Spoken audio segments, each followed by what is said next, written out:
So, ah, good evening. No? So, katatapos lang nung Game 4 ng PBA Commissioner's Cup Finals, Game 4.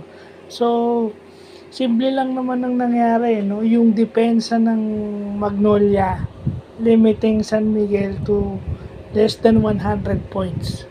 Kasi nung Game 3, 80 points lang ata yung San Miguel, and then ngayon 85 points compared to yung Game 1 at Game 2 lampas 100 o 100 plus.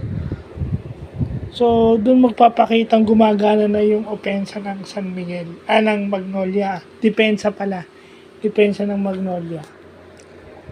Well, si Tyler Bay, no, pinakikita niya yung value niya. Yun ang sinasabi ko, di ba?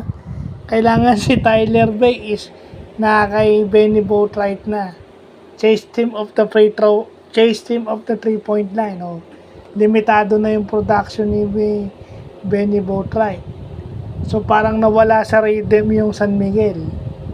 Kasi pag hindi mo binantayan si Boatwright, pag nakaka-score si Boatwright, by the time bumantay ka, umiikot na yung bola ng San Miguel.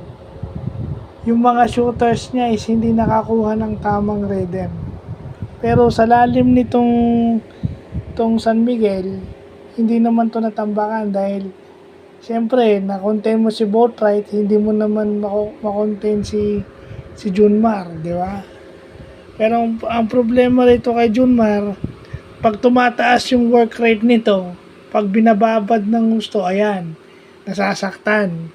Kumbaga nagkaroon ng muscle spasm ata. Parang kailangan niyang umupo o mawala sa game dahil medyo nag-tight yung kanyang mga muscles eh. Buti nga hindi na injured. Well, sana nga, di ba? Sana nga hindi siya masyadong tinamaan kasi kailangan din siya ng gilas eh, ng national team. And dito si CJ, no, nakapaglaro to si CJ, kaso ang maganda lang sa Magnolia is ginawa nilang maraming foul o foul trouble itong si CJ. 4 na personal foul si CJ. So pag marami kang fouls, mayroong stretches ng game na uupo ka.